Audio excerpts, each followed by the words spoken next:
Assalamualaikum warahmatullahi wabarakatuh. Halo teman-teman, bertemu dengan saya Naka Cayani Elviardi, mahasiswi program studi pendidikan biologi Universitas Negeri Semarang. Bagaimana kabar kalian semua hari ini? Saya harap kalian semua dalam keadaan sehat walafiat dan masih semangat untuk belajar. Pada video kali ini, saya akan membahas mengenai sistem gerak pada manusia. Mula-mula, saya ingin bertanya pada kalian semua, aktivitas-aktivitas apa saja yang telah kalian lakukan pada hari ini? Apakah makan, minum, atau berolahraga? Pada video kali ini yang akan saya bahas yaitu sistem gerak aktif terlebih dahulu. Pada sistem gerak aktif, organ yang berperan yaitu otot rangka. Dimulai dari struktur penyusun otot rangka yang terdiri dari tendon dan juga empal, kemudian fungsi dari struktur tersebut dalam mekanisme kerja otot, dan yang terakhir adalah penyakit atau gangguan apabila fungsi dari struktur tersebut tidak berjalan dengan normal. Sistem gerak pada manusia dibagi menjadi dua macam. Yang pertama yaitu sistem gerak aktif dan sistem gerak pasif. Pada sistem gerak aktif, organ yang berperan adalah otot rangka. Sedangkan pada sistem gerak pasif, organ yang berperan yaitu tulang dan sendi. Gerakan-gerakan seperti mengambil minum, mengambil makanan, atau bahkan menggerakkan tangan ternyata tidak sesimpel yang seperti kita lihat. Dalam gerakan-gerakan tersebut, terdapat organ-organ yang saling bekerja sama hingga membentuk suatu gerakan. Nah, aktivitas yang saya sebutkan tadi tentunya dapat terjadi apabila ada suatu gerakan, benar kan? Gerakan sendiri dapat diartikan yaitu perpindahan posisi dari seluruh atau sebagian anggota gerak tubuh. Baiklah, yang akan kita bahas pertama yaitu tendon. Dengarkan baik-baik penjelasannya ya. Nah, ini merupakan salah satu contoh gambar dari otot rangka, yaitu otot bisep yang ada pada lengan atas kita. Otot rangka sendiri terdiri dari kepala otot atau musculus caput, kemudian ada empal otot atau musculus venter, dan juga ada ekor otot atau musculus caudal. Nah, kepala dan juga ekor otot ini merupakan jaringan ikat yang disebut sebagai tendon. Tendon merupakan bagian dari sistem gerak berupa jaringan ikat yang berfungsi sebagai penghubung antara otot dan tulang yang memindahkan kekuatan dari otot ke tulang, sehingga menghasilkan gerakan. Seperti yang kita tahu, tendon sendiri memiliki warna putih mengkilap dan memiliki tekstur yang fibroelastik. Tendon terdiri dari kumpulan atau bundle vesikel yang berbahan utama kolagen. Lapisan dari tendon berupa sel fibroblast yang terdiri dari serat kolagen. Tendon dibagi menjadi dua jenis, yaitu origo dan juga insersio. Origo sendiri merupakan ujung otot yang melekat pada tulang yang tidak bergerak pada saat otot berkontraksi. Sedangkan insersio merupakan ujung otot lain yang melekat pada tulang yang bergerak saat otot berkontraksi. Fungsi tendon dalam mekanisme sistem gerak adalah mengirimkan daya di antara tulang dan otot. Tendon memiliki pergerakan yang tidak seaktif dibandingkan dengan empal otot. Selain itu, tendon memiliki kemampuan meregang yang sangat kecil, sehingga apabila terjadi gerakan yang berulang-ulang atau kita memberikan tekanan yang berlebihan pada tendon, maka tendon akan mengalami tendinitis. Tendinitis yaitu peradangan atau iritasi pada tendon yang disertai rasa nyeri pada saat kita menggerakkan tendon. Selain itu, apabila kita tidak melakukan pemanasan terlebih dahulu pada saat olahraga, maka resiko terkena tendinitis akan cukup besar. Oleh karena itu, sebelum kita berolahraga, hendaknya untuk melakukan lapisan terlebih dahulu. Nah, ini tendonnya yang berwarna putih. Oke, untuk pembahasan selanjutnya yaitu kita akan membahas mengenai empal otot. Empal otot merupakan bagian tengah dari otot rangka yang menggembung, yang terdiri atas berkas-berkas otot dan aktif dalam berkontraksi. Empal otot terdiri dari epimisium yang merupakan lapisan terluar yang melapisi seluruh otot. Lalu di bawahnya terdapat lapisan jaringan ikat perimisium yang membungkus satu kelompok serat-serat otot yang disebut dengan fasikulus. Fasikulus tersusun dari sel-sel otot berbentuk serat. Selanjutnya, masing-masing dari serat-serat otot di dalam fasikulus dibungkus oleh lapisan jaringan ikat yang disebut dengan endomisium. Kemudian di bawah endomisium terdapat sarkolema yang merupakan membran dari sel otot. Sel otot disebut juga dengan miofibril, terdiri atas protein kontraktil berupa dua filamen yang disebut miofilamen, filamen tebal yang disusun oleh protein miosin, dan filamen tipis yang disusun oleh protein aktin. Pada protein aktin terdapat tambahan protein yaitu troponin dan tropomiosin.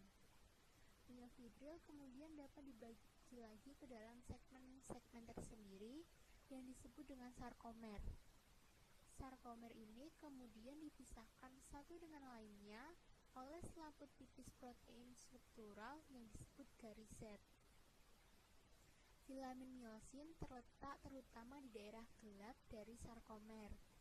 Bagian ini dinamakan sebagai pita A, sedangkan filamen aktin terletak terutama di daerah terang dari sarkomer. Bagian ini dinamakan dengan pita I. Pada pertengahan sarkomer terdapat bagian dari filamen miosin yang tidak saling bertumpang tindih dengan aktin. Bagian ini disebut dengan zona H. Oke, untuk pembahasan selanjutnya kita akan membahas mengenai mekanisme kerja otot. Mohon disimak ya penjelasannya. Otot rangka terdiri dari kumpulan serat otot yang berbentuk silindris panjang dan mengandung beberapa nukleus.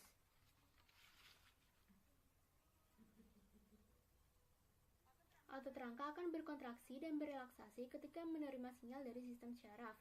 Neuron transmitter merupakan tempat pertukaran sinyal. Disinilah tempat terhubungnya bulb sinaptik akson terminal dan serat otot. Selanjutnya, serat otot terdiri dari banyak miofibril. Miofibril mengandung unit kontraktil yang disebut dengan sarkomer. Sarkomer berdekatan satu sama lain sepanjang miofibril. Setiap sarkomer terdiri dari filamen protein yang tebal dan tipis. Karena itulah otot ini disebut dengan otot lurik.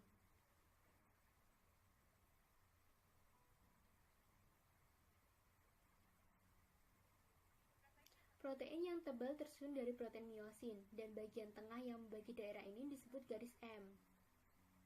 Filamen yang tipis tersusun dari filamen aktin, garis potongnya disebut dengan gariset.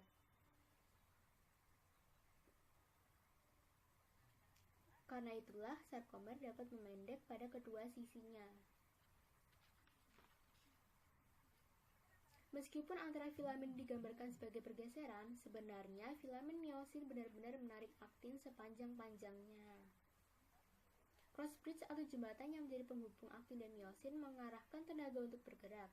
Inilah yang disebut sebagai mekanisme kontraksi otot.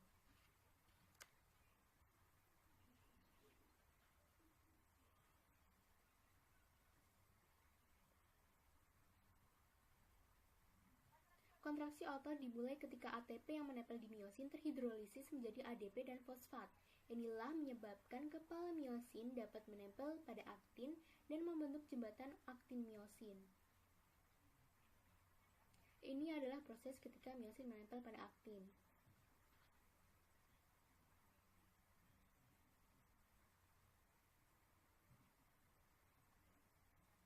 Selanjutnya, ADP dan fosfat akan dilepas, namun miosin tetap melekat pada aktin, sampai datang lagi ATP baru yang menempel pada miosin. Hal ini adalah ketika otot berelaksasi, dan siklus tersebut akan terus berulang.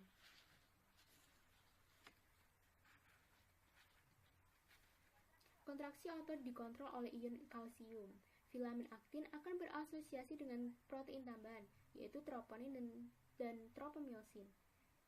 Ketika otot berelaksasi, tropomyosin akan memblok jembatan aktin-myosin. Ketika kadar ion kalsium cukup tinggi dan terdapat ATP, maka ion kalsium akan berikatan dengan troponin, sehingga akan menyebabkan daerah aktif tropomyosin yang semula tertutup oleh troponin. Hal tersebut membuat kepala myosin mampu berikatan dengan aktin dan membentuk jembatan aktin-myosin dan memungkinkan myosin untuk menarik aktin. Ion kalsium terdapat pada sarkoplasma retikulum dan akan dikeluarkan ketika mendapatkan sinyal dari sistem syaraf. Berikut adalah penjelasannya. Neuron transmitter dilepaskan dari neuron dan mengikat reseptor yang mendepolarisasi saput otot. Impuls akan bergerak ke tubulus T dan membuka retikulum endoplasmik. Ion-ion Ca akan mengalir ke miofibril dan memicu terjadinya kontraksi. Hal inilah yang menyebabkan terjadinya pembendekan otot.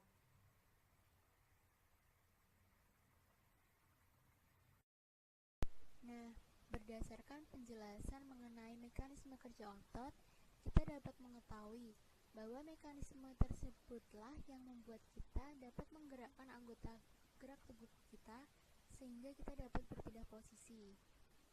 Kontraksi otot tersebut dapat terjadi sesuai dengan kebutuhan kita. Apabila kita sering melakukan olahraga, maka akan membuat otot kita memiliki massa yang jauh lebih besar dari ukuran normal. Begitupun sebaliknya, apabila kita jarang menggunakan otot kita, maka otot kita tersebut akan kehilangan massanya dan akan mengecil. Nah, saya akan memberikan sedikit informasi untuk kalian semua.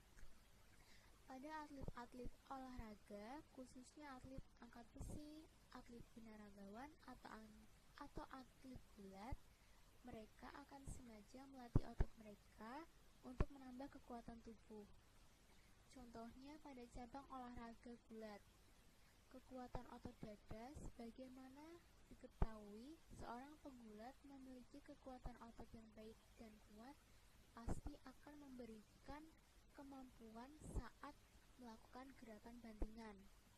Peningkatan kekuatan otot dada tersebut terjadi disebabkan oleh latihan beban yang dilakukan dengan bentuk pelatihan yang tepat, sehingga hasil yang diharapkannya pun juga baik. Akibat dari latihan beban tersebut menjadikan otot berkembang lebih besar dari ukuran normal. Peristiwa tersebut dinamakan dengan hipertrofi. Sedangkan apabila otot jarang digunakan, maka akan terjadi penurunan massa otot yang dinamakan dengan atrofi. Atrofi otot terjadi akibat dari cedera atau suatu penyakit pada bagian tubuh tertentu, sehingga bagian tubuh tersebut tidak digerakkan dalam jangka waktu yang lama. Apabila otot berkontraksi secara terus-menerus hingga tidak mampu lagi berkontraksi, maka akan menyebabkan penyakit yang dinamakan dengan kejang otot atau tetanus. Tetanus terjadi akibat dari infeksi dari bakteri Clostridium tetani. Penyakit ini bisa terjadi apabila kita menginjak besi yang berkarat. Besi tersebut ternyata sudah terinfeksi oleh Clostridium tetani. Oleh karena itu, gunakanlah alas kaki yang tebal saat kita sedang keluar rumah dan hindari tempat-tempat yang terdapat banyak besi berkarat. Lalu yang terakhir, apabila hilangnya massa otot sehingga otot menjadi lemah dan kehilangan fungsinya yang disebabkan oleh kelainan genetik atau mutasi, disebut sebagai distrofi otot. Kelainan gen atau mutasi tersebut menyebabkan gangguan pada produksi protein yang dibutuhkan tubuh untuk membentuk otot yang sehat dan berfungsi dengan baik. Distrofi otot lebih sering ditemukan pada anak-anak, terutama yang berjenis kelamin laki-laki. Bagaimana teman-teman penjelasannya? Apakah sudah paham? Nah, berdasarkan penjelasan yang saya sampaikan tadi, dapat diketahui bahwa semua bagian-bagian dari otot rangka memiliki peran yang sangat penting dalam mekanisme kerja otot pada sistem gerak manusia. Apabila terdapat bagian yang mengalami masalah atau gangguan, maka akan menyebabkan fungsinya juga akan terganggu. Seperti penyakit tendinitis pada tendon, penyakit hipertrofi, tetanus, atrofi, dan juga distrofi pada otot akan menyebabkan mekanisme kerja otot terganggu sehingga mengganggu pergerakan kita dalam melakukan aktivitas sehari-hari. Oleh karena itu, mulai dari sekarang kita harus menjaga otot kita agar nantinya otot kita tidak mengalami gangguan. Sekian penjelasan pada video sistem gerak pada manusia part 1 ini. Semoga video ini memberikan manfaat dan menambah informasi kalian semua mengenai sistem gerak pada manusia. Jangan lupa jaga kesehatan, selalu makan makanan yang sehat, dan tetap semangat belajar. Terima kasih. Wassalamualaikum warahmatullahi wabarakatuh.